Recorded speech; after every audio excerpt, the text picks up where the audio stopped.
All right. Tokoza, everyone. Welcome to another episode of Vusela with Gogo uMkhanya. That is me. And I'm very happy to be coming to you today. It's been a while since I've shared with you, but it's not because I haven't wanted to get back on. It's just been very busy and a lot has been happening. We just came out of a Scorpio season, and we just had the new moon in Sagittarius and so on, and also Mercury retrograde. So I know a lot of us have been experiencing a lot of different energetic shifts, emotional challenges. Things have been coming up and coming out, and we've been confronted with parts of ourselves that maybe we've been running from, or that we haven't been accepting of ourselves. And we were faced, myself included, with the opportunity during these last few celestial movements to really get into a deeper relationship with ourselves.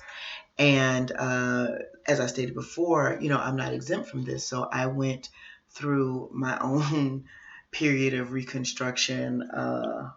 Mercury retrograde this past time just really just brought all that stuff up, for me, things that I had been kind of ignoring, placating, putting to the side, not really giving much credence to, not really paying attention. And Spirit has been calling me to task about paying attention to patterns, paying attention to cycles, about allowing, being open for Spirit to move, being open to hear from my ancestors when they speak, and just generally letting go and moving forward. And so, in the spirit of that, one of the things that I wanted to kind of begin to talk about and open the dialogue for is on the subject of sacred. What is sacred? We hear a lot nowadays, about sacred feminine or divine feminine, sacred movement, sacred sexuality, which is absolutely kind of in line with where we're heading in this conversation. But I want to begin, before we get into the sexuality part of it, I want to get into the sacred part of it. I want to start talking about what it means to be sacred, what this idea of sacred is, and I guess one of the first things that we can begin to talk about is just the definition of the word, according to Webster's or Oxford or whoever. And hold on, let me get my phone here. So it is, according to Oxford, sacred is an adjective that means connected with God or the gods, or dedicated to a religious purpose, and so deserving veneration. Similes or synonyms rather are holy, hallowed, blessed, consecrated, sanctified, which is one of my favorites, dedicated, venerated, or revered. Antonyms, or words that have the opposite meaning, is cursed. So, according to Oxford, it's something that's connected to God, connected to divinity, connected to a deity or deities, or it's dedicated to a religious purpose, something that is used specifically in the service of your spirits or your gods.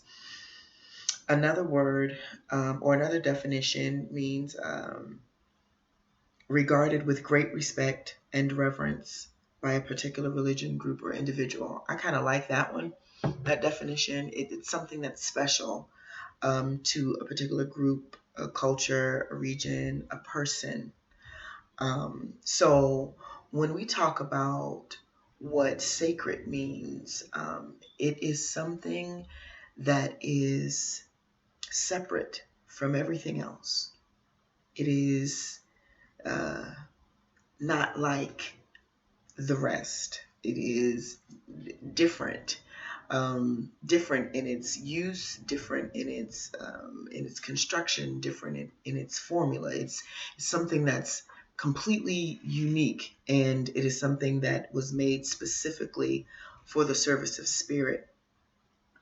So when we start to talk about femininity, when we start to talk about the body, when we start to talk about sex and sexuality, which is, like I said before, really where we're headed now, and where I've been challenged to really begin to open up and share a lot of the information that I have and the wisdom and the ancestral knowledge that I have about sexuality, about the human body, about how to heal from sexual trauma and all of that. So I want to begin to frame that work with this knowledge and understanding that we have, or that we're currently developing in this conversation about what it means to be sacred. So once again, something that is sacred is something that has been consecrated, something that is sanctified, something that is wholly set apart from all of the rest. And it is uniquely identified as belonging to and being in the service of the one for whom it is sacred. So let me give you an example. A newborn baby is sacred to its mother, and vice versa, because they are the nature of their relationship is completely they're completely connected to each other. So that child is holy to that mother, and that mother is holy to that child, because that mother is meeting that child's needs, and that child for that mother is the recipient of what she has to give. So in that way, they meet each other's needs very specifically. A husband is sacred to his wife. A wife is sacred to her husband. A lover is sacred to his or her lover, to their lover, right? To a best friend is sacred to their best friend, right? It could even border on superstition, because, you have athletes who only use, they only wear the same socks. I wear these socks and these are my lucky socks. And we're not talking about luck. We're talking about some sacred. We're talking about holy. We're talking about set apart. And specificity. I hope that I'm explaining this correctly, the way that it's been given to me, because you are sacred to your ancestors. Let's put it that way. I am sacred to my ancestors, and they are sacred to me.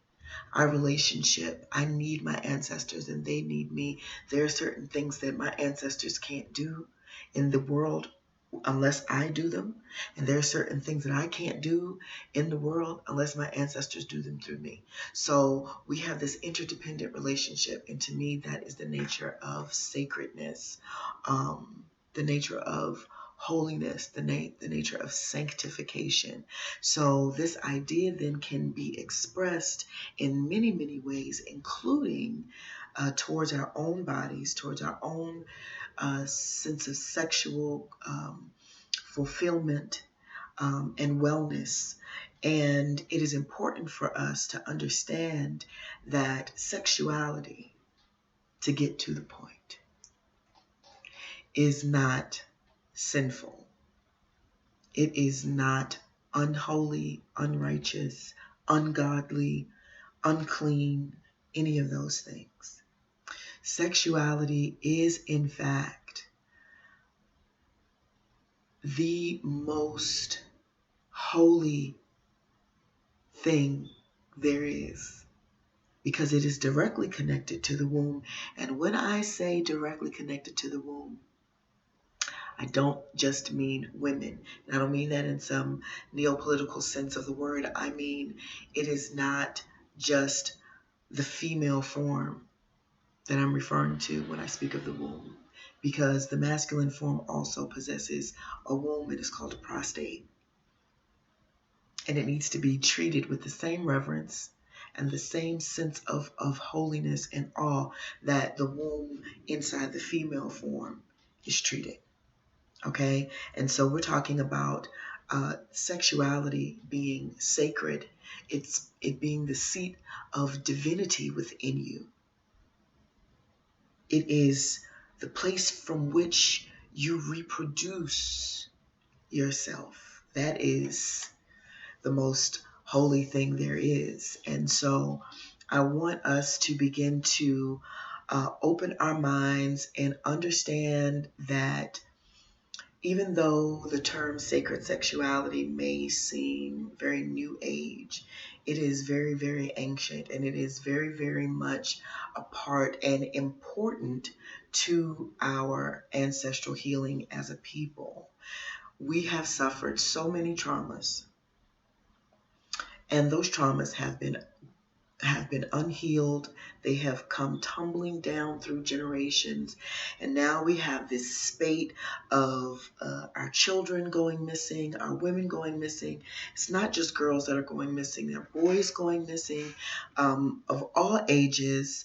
They're coming back to us with their body parts missing. I mean, they're showing up in human trafficking and sex trafficking. There is this need for us to understand exactly how our sexuality works, how sacred it is, and so that when a problem arises, then we are able to deal with it from a place of balance and wisdom and understanding.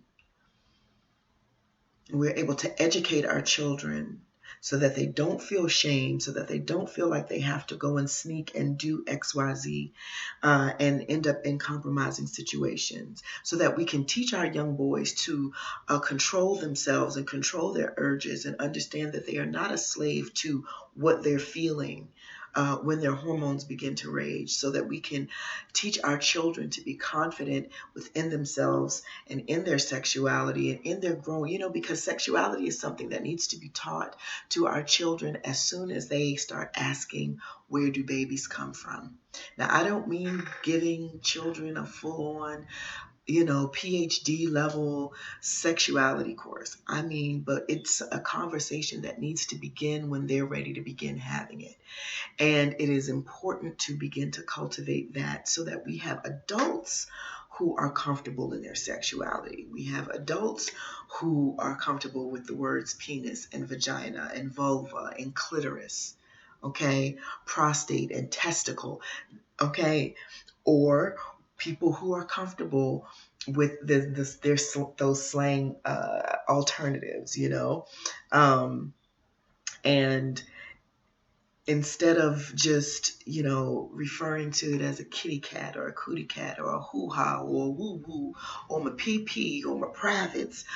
Just, all of the shame around sex is so deeply rooted in our trauma, coming from the Ma'afa and coming from the transatlantic slave trade and coming from just being Black in America, being Black in Africa, being Black in Europe, being Black, period, in this world that we live in as it is. It is something that we have all experienced in one way or another. We all know someone who has experienced some sort of sexual trauma. We know it in our families. We know it in our churches. We know it at work. We know it in our friends. We know it in ourselves. So it is important for us to begin to heal this very important part of our being so that we can become whole and we can begin to really move forward in our conscious evolution in how we love each other, how we build our communities, how we strengthen ourselves, and we gird ourselves up in love for ourselves and for each other. And so as Spirit leads, I'm going to be sharing more about just different aspects of sexuality. We're going to be talking about anatomy. We're going to be talking about actual sex, actual sexual pleasure, the blockages that we have when it comes to experiencing sexual pleasure, the mental constraints that we've put on ourselves, the societal constraints that we've put on ourselves when it comes to experiencing sexual pleasure. So just prepare yourself to open your mind to begin to be receptive to what Spirit is going to have to say to us in this season. If you follow me, and you know someone who may be interested in developing or expanding their sexual vocabulary and their relationship to their sexual selves, encourage them to subscribe and follow the videos. And also, I'll make sure that I post my contact information and all of that, because I'll be happy to do consultations to help clear trauma, to help restore your sexual balance. We have herbal remedies and all of those types of things that can assist. And this is going to be a fun journey. It's not going to just be it's not going to be only cerebral, and we're not just going to be talking. We're going to be moving, and we're going to be demonstrating how to get the energy moving from your root and sacral chakra up through your body, and really getting that energy circulating so that you can be self-sustaining in that area. And so it's going to be fun. It's going to be fun. I'm looking forward to it, and I'm very excited to be doing this. So if you have any questions, feel free to email me, and I will be happy to answer your questions. So until we meet again, this is Gogo uMkhanya, and thank you very much. Tokoza.